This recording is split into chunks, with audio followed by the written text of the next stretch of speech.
There are brands that are deeply infused with the cultural code of the region where they were born. If we are talking about fashion world of Italy, we directly think about brands like Versace, Dolce Gabbana, Giorgio Armani. In the automotive world, we are thinking about Ferrari and Alfa Romeo. But when it comes to jewelry, especially if we are talking about the oldest jewelry brands, France ruled the world. Even the American brand Tiffany thrived because of French jewelers who worked there. Italian brand Bulgari, which we are talking about in today's video, for a long time followed the trends that were set by French jewelers, until it found its own unique style, which is deeply infused with Italy's culture, especially with Rome. But ironically, the brand itself isn't entirely Italian. In this video, I will tell you the full story of the Bulgari jewelry brand and will also review together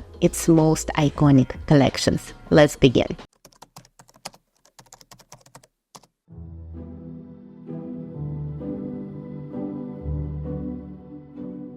The founder of Bulgari, Sotirios Bulgarios, was born in 1857. As you can guess from his name, he was born in Greece, in a region that had been famous for its silversmiths for centuries. He was the youngest of 9 children, and the silversmithing skills were passed from father to son in his family. Sotirios opened his first small shop in his hometown of Paramythia in Greece at the end of the 19th century. At that time, Greece was part of the Ottoman Empire and was embroiled in a war, which made the business climate far from favorable. His shop was destroyed, which forced him to leave his homeland. First, his family moved to the island of Corfu, then to the mainland of Italy. In 1881, he opened his first boutique in Naples. His popularity grew, so he decided to change his name to make it sound more Italian. And that's when he changed it from Bulgarios to Bulgari. In 1884, he opened his first store in Rome. His business flourished. He got married and got 6 children. In 1894, he opened already his second store in Rome, and that's where for the first time he put his name on the store. It stated S. Bulgari. Later, in 1905, 2 of his sons joined the business, and together they opened the third store, the iconic Bulgari jewelry store on Via Condotti. After that, they decided to close all of the other stores because this one was the most popular due to its location. It's like the heart of Rome, and if you have been to Rome, you know the Via Condotti street. It's the street where all of the luxury shops are located, so the location was perfect. And yes, of course, now it's a flagship store of Bulgari brand, so if you have not visited it, I strongly recommend you to do it because it has a very high historical value. At first, the shop was named Old Curiosity Shop after Charles Dickens' famous novel, and that wasn't a random choice. Just like Sotirios changed its name to better fit the Italian culture, he also knew that in this district of Rome there were many tourists from Great Britain and from America, so he has chosen the name that would attract these tourists. His strategy worked. One of the most iconic pieces from this era was the Trombino ring, which gained popularity in the 1930s and remains a coveted item at auctions today. It features a white diamond-covered band leading to a horizontal row of baguette-cut diamonds, with a large colored gemstone at the center, elevated by smaller white diamonds.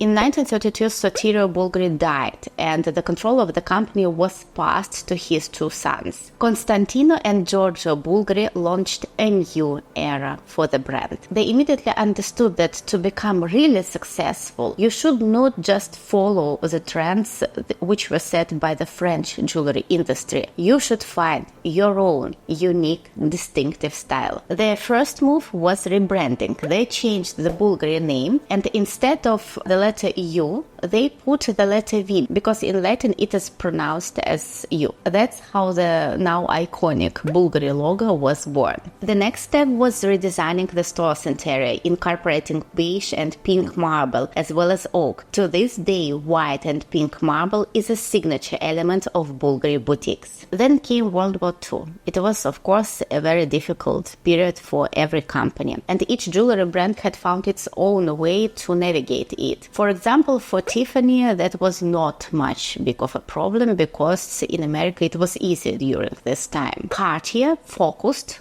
on America at this time, so they already had boutiques there, and that helped them. Van Cleef found the same solution, but Bulgari was the youngest of the brands, and it had not yet expanded internationally, so they couldn't just move their business to somewhere. So they had to find another solution, and the Bulgari brothers were very ambitious. So they did find it. The thing was that during the wartime, it was difficult to find gemstones. So Bulgari understood that they have to concentrate not on the stones, but on the metal. Exactly at this time, Bulgari have found their own unique style, and exactly at this time, their most iconic, most famous collection was born. I'm talking about Serpenti. Serpenti means snake in Italian, and the motif is rich in symbolism, wisdom, rebirth, and vitality. Snakes have appeared in jewelry for centuries, but Bulgari was the first to adopt this motif into watches. Their first Serpenti watches were designed as gold bracelets that coiled around the wrist. Later versions incorporate precious gemstones with the snake's head opening to reveal the watch dial. But what truly popularized the Serpenti collection was the Bulgari's next invention. I'm talking about the tubogas bracelet. The tubogas technique involves creating flexible rounded bands from precious metals. It was inspired by the flexible gas pipes used in 1920 Italian cars. At first, Bulgari was making jewelry using the tubogas technique, but then they mixed it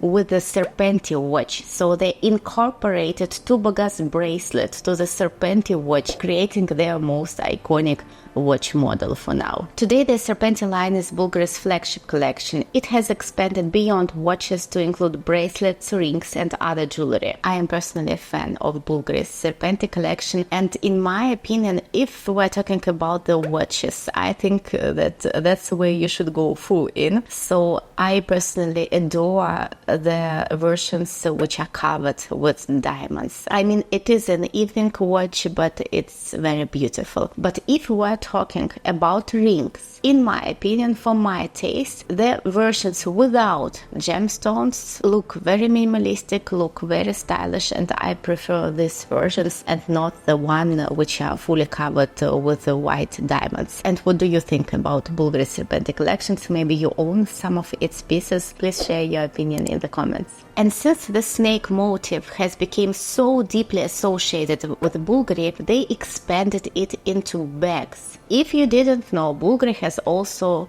bags. Maybe you have seen this bag where the clasp is made in form of the snake bag. I am personally not a fan of this model, but since several years, Bulgari has a new creative director, America Tranzu, a very famous designer, and she works for Bulgari to design its bags. And the most recent bags of Bulgari, I have seen them in the shop, are so beautiful, especially the ones where the handle is made in form of snake. I think it looks more elegant than the traditional version with the snake clasps. So yes, if you thought that Bulgari is only about jewelry, you should check their bags out. They are very beautiful and not so popular, so you will definitely stand out. By the way, the most expensive jewelry watch ever made is a Bulgari Serpenti Misteriosi Romani. This model is pure luxury. It was awarded at the Geneva Watchmaking Grand Prix and is adorned with a 10-carat Sri Lankan sapphire and 35 carats of diamonds. Naturally, the price matches its extravagance. After World War II, in 19 1950s, Bulgari took another step to creating its own style. They decided to focus on colorful gemstones. To highlight the rich hues of the stones, Bulgari's designers used the cabochon cut, which later became a signature of the brand. At this point, Bulgari began to be called the master of colored gemstones. In 1950s and 60s, the brand introduced floral brooches, where the delicate petals were mounted on tiny springs, allowing them to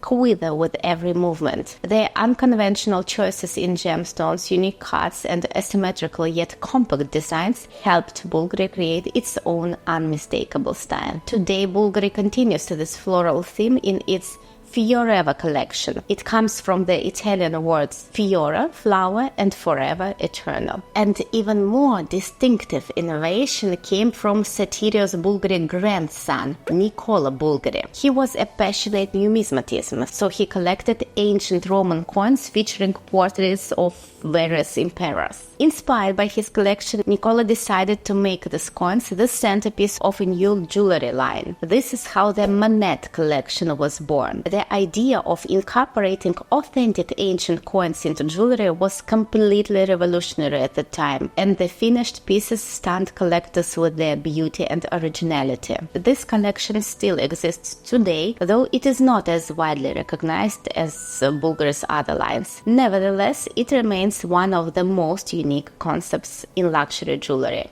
A very important year for Bulgari was 1975. Actually, they did not want to create a full-fledged watch collection, but they released a limited edition watch called Bulgari Roma. The dial featured Bulgari engraved at the top and Roma at the bottom. These watches were meant to be a Christmas gift for hundreds of Bulgari's most loyal clients. However, this design became so popular that just 2 years later, in 1977, Bulgari decided to launch a permanent watch collection, naming it Bulgari Bulgari. This model became iconic and remains popular to this day. The watch bezel is engraved twice with the name Bulgari Bulgari, once at the top and once at the bottom. Of course, Bulgari is using Swiss-made movements for their watches from the beginning when they started creating those. And in 1982, Bulgari opened a Swiss division specializing exclusively in watches. At the same time, in the 80s, jewelry world saw a trend of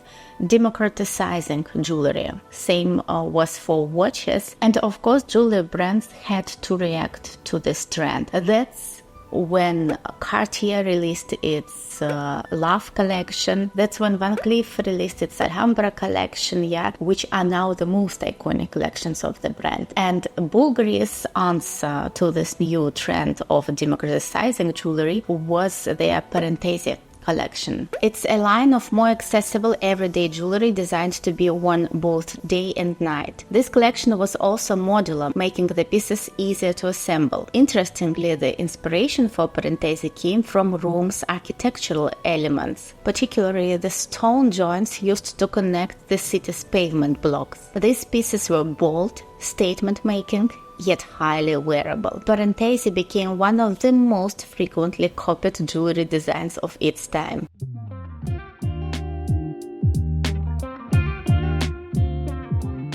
By 1990s, Bulgari has reached global recognition. And of course, when you've already mastered the jewelry world, it's time for diversification, and that's what Bulgari did. In 1992, Bulgari launched its perfume line. Soon after, they introduced sunglasses, leather goods, we've already talked about their handbags, necklaces, even clothing. Despite this diversification, all fine jewelry and leather goods are still exclusively produced in Italy. Meanwhile, all watchmaking is done entirely in Switzerland. It was not until 1999 when Bulgari launched its another iconic collection, B01. I'm talking about B01. As always, Bulgari remained faithful to its Roman inspirations. The design of B01 was influenced by the Colosseum. The jewelry pieces literally mimic the architecture of this building. The rings feature multiple thin metal arcs. The engraved Bulgari logo recalls the design of their watches. Why is it called B01? B stands for Bulgari. 01 signifies the new millennium, as the collection collection was released in 1999. From the moment it launched, B01 became one of the most commercially successful collections. In 2009, Bulgari launched a global philanthropic initiative in partnership with Save the Children. The brand designed a special limited edition series within the B01 collection, with proceeds going toward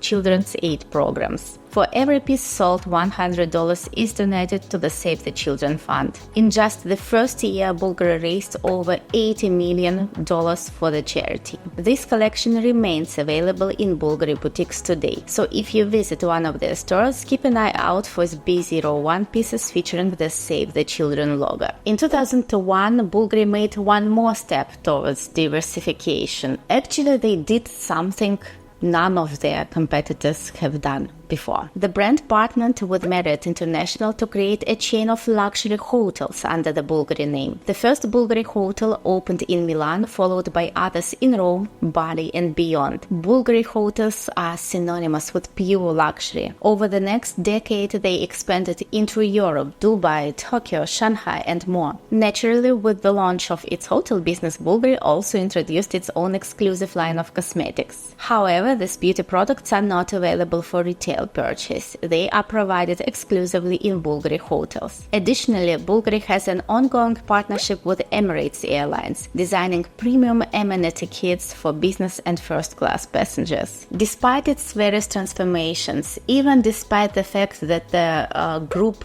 LVMH acquired brand Bulgari because it was too difficult for them to compete with their competitors and they needed the support from such a big of investor, despite all of those facts, they remained true to their heritage. They remained true to all the Roman traditions, which you can find in their jewelry lines, and now you know all the references that they were using there. Where does Bulgari rank in your personal list of favorite jewelers? Let me know in the comments. If you like this video, please support me with your thumbs up, write something in the comments, subscribe to my channel not to miss other brand stories, watch the ones which are already on the channel. For example, last week we talked about the Graf jewelers, so maybe you'll be interested in this video, and I'll see you in my next one. Bye bye.